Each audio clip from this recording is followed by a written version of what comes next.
advokasi. Saya akan menjelaskan dengan soal sumber hukum, sering pula disebut dengan hukum formal.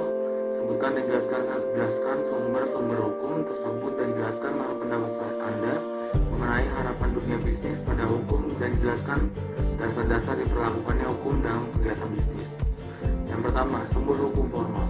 Sumber hukum formal yaitu sumber suatu peraturan memperoleh kekuatan hukum.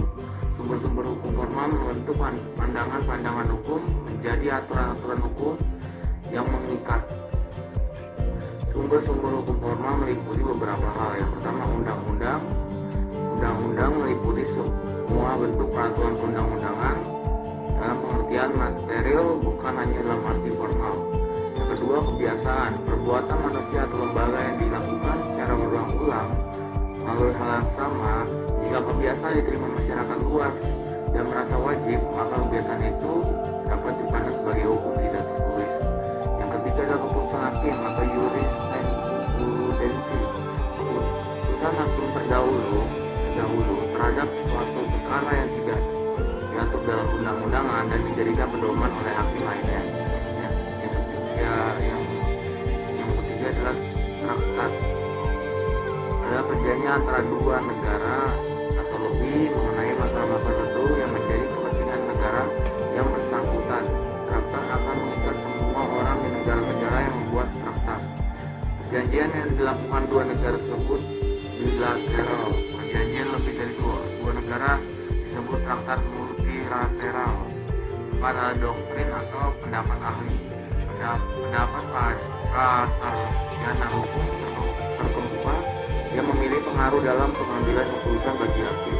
Doktrin sering digunakan dalam proses jurisprudensi. Pendapat saya adalah yang pertama, relasi antara ilmu ekonomi dan ilmu hukum dapat saling menguntungkan secara timbal balik.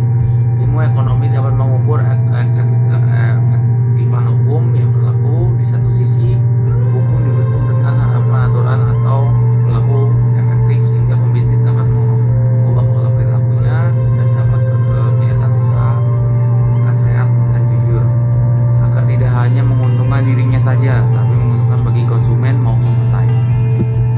Dasar-dasar diperlakukan hukum bisnis. Menjamurnya dunia bisnis memberikan angin segar terhadap pengembangan ekonomi Indonesia.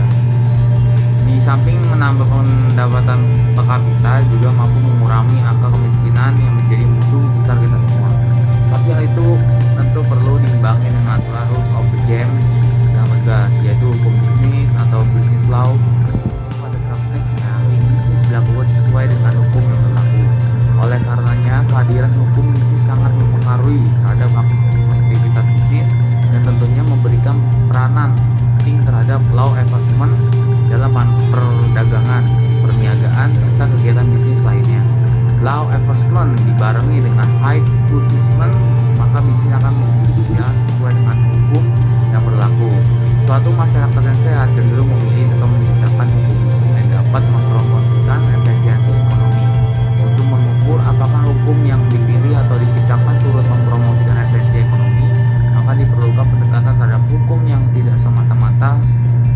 Oleh karena itu, kehadiran sederhana ini akan membahas suatu pendekatan terhadap hukum yang semakin hari semakin berkembang, mengelaborasikan tentang mengantar hukum bisnis, kontrak dalam dunia bisnis, bentuk-bentuk pengusaha, kepahititan, keagenan dan distribusi atau franchise, hukum jaminan, hukum asuransi, hak kekayaan intelektual, anti monopoli dan persaingan tidak sehat, perizinan dunia bisnis, perlindungan konsumen, serta penyelesaian sengketa diharapkan mampu memberikan angin segar bagi para pemerhati hukum bisnis, baik mahasiswa, dosen, pelaku bisnis, dan para stakeholder, yang tentu bagi para pembaca yang